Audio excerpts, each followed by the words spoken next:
Simón Bolívar, capitolo 6. Il tramonto di Santa Marta. C'è un momento nella vita degli uomini di fuoco in cui il fuoco non brucia più, ma illumina solo ciò che resta. Per Bolívar quel momento arrivò tardi, come un vento tiepido che entra dalle finestre aperte. Era il 1828 e la Gran Colombia, la sua creatura, il suo sogno più bello, stava crollando tra le mani degli uomini che aveva liberato. Bogotà era una città di spie e di sospiri. Le parole libertador e tiranno vivevano nella stessa bocca e nessuno sapeva più distinguerle. Quella notte gli assassini entrarono in silenzio. Manuela Sáenz, la donna che aveva dormito tra i suoi sogni e i suoi fantasmi, lo svegliò di colpo. «Fuggite!» sussurrò con il pugnale in mano. Lui scappò dalla finestra mentre la casa si riempiva di grida. E fu l'ultima volta che corse. Da quel momento cominciò una lunga discesa. Le province si separarono come foglie stanche. La Gran Colombia si dissolse come un nome scritto sulla sabbia.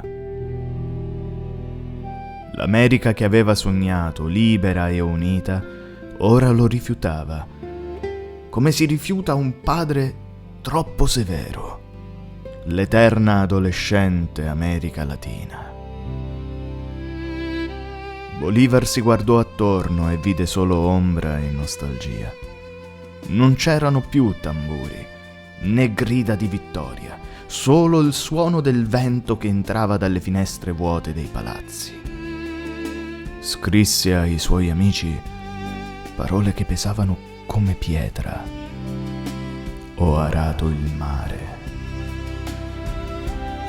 Sapeva che la gloria era una menzogna, che la libertà non si lascia possedere, che il destino di chi la insegue è perdere tutto. Tutto, tranne il diritto di essere ricordato. Lasciò Bogotà su una mula, con pochi compagni e un poncio sulle spalle.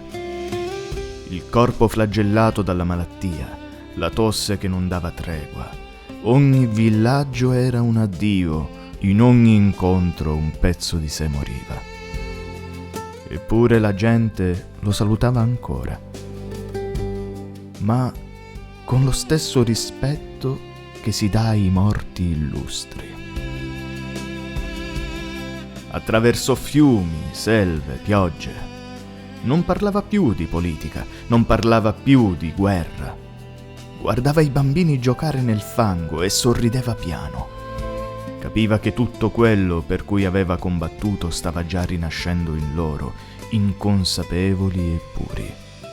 Qualcuno di loro, o dei suoi discendenti, avrebbe urlato di nuovo il suo nome. «Viva il Libertador!»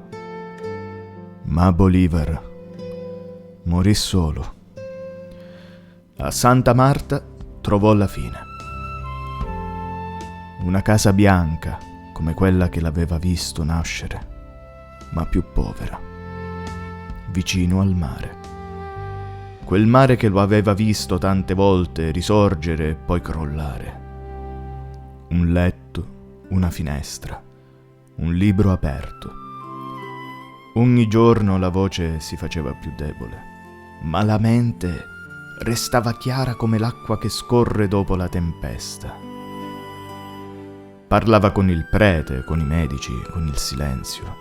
E in quel silenzio tornavano le montagne, la collina di Roma, le parole del maestro Rodriguez, il mare di Haiti, le Ande, i nomi dei compagni perduti, la festa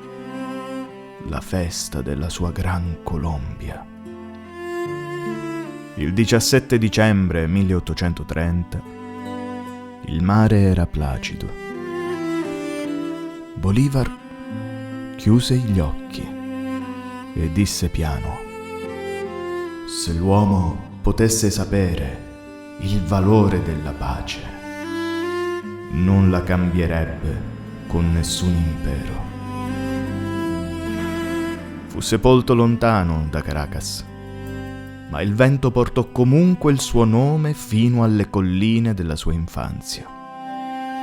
Nessuna morte, basta spegnere un giuramento, e così da allora, ogni volta che un popolo si alza contro il buio, una voce invisibile e antica come il sole sussurra ancora tra le ande: non darò pace alla mia anima finché l'America non sarà libera.